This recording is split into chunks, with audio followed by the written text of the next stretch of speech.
Hello guys, কেমন আছো? আমি ভালো আছি। আজ আমার সকালের রেসিপি খিচুড়ি।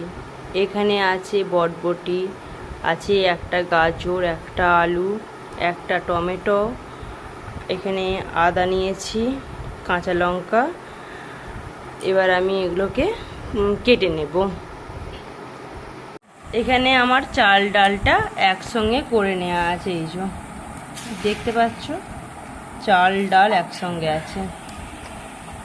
কবে খেয়েছো তোমরা মনে করে বলো দেখি।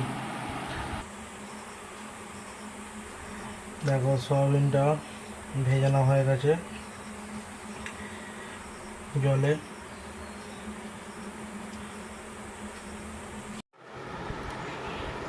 দেখতে পাচ্ছ এখানে আমার সবজিগুলো সব কাটা হয়ে গেছে। এখানে আছে আদাটাও কাটা হয়ে গেছে, লঙ্কাটাও কাটা হয়ে গেছে। এবার আমি টমেটোটা কেটে নেব। এখানে আমি কেটে রাখা সবজিগুলোকে ধুয়ে নিচ্ছি।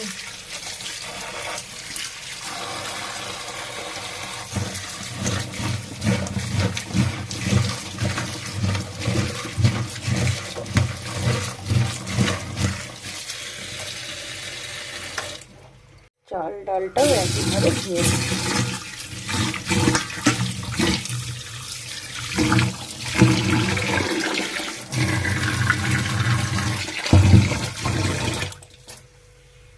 যে চাল ডালটা আমার ধোয়া হয়ে গেছে, দেখতে পাচ্ছ। চাল ডালটা এখানে ধোয়া হয়ে গেছে। এখানে আমি গ্যাস অন করে জলটা দিয়ে দিচ্ছি।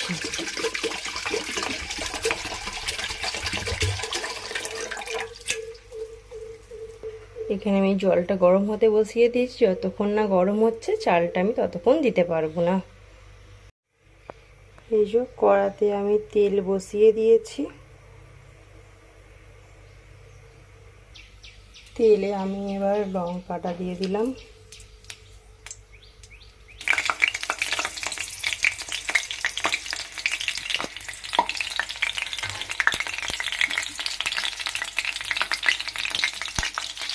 লঙ্কাটা ভাজা হয়ে গেছে, দিয়ে ঢেলে দিচ্ছি এখানে।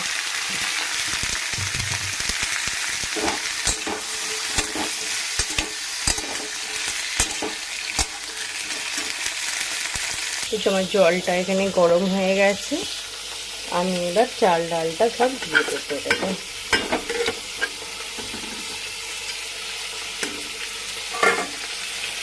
এখানে মশলা বলতে শুধু হলুদ আর নুন আমি ইউজ করছি, আর কোনো মশলা আমি ইউজ করব না। আমি নুন হলুদটা দিয়ে দিলাম।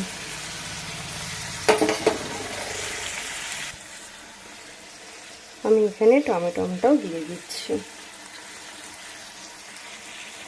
এরপর এখানে আমি আদাটা দিয়ে দিচ্ছি।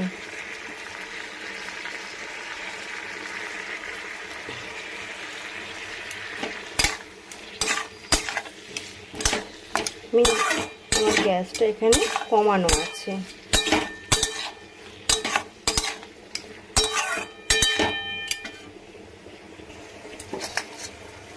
ভিজিয়ে রাখা সয়াবিনটা আমি এবার এখানে অ্যাড করে দিলাম। চাল ডালটা আমার এখানে ফুটে গেছে। এই সময় গ্যাসটা একটু আমি কমিয়ে দিচ্ছি। আমার এখানে আনাজগুলো সব ভাজা হয়ে গেছে। আমি এখানে কিছুটা পরিমাণ চিনি অ্যাড করেছি। আমি এখানে সব রকম সবজিগুলো এবার অ্যাড করে দিয়েছি।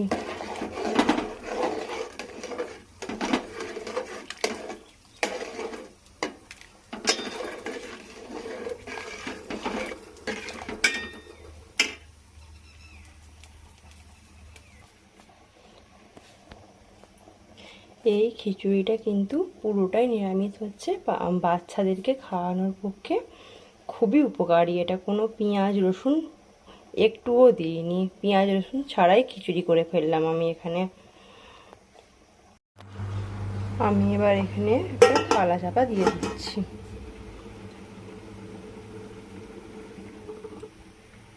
খিচুড়িটা আমার এখানে হয়ে গেছে।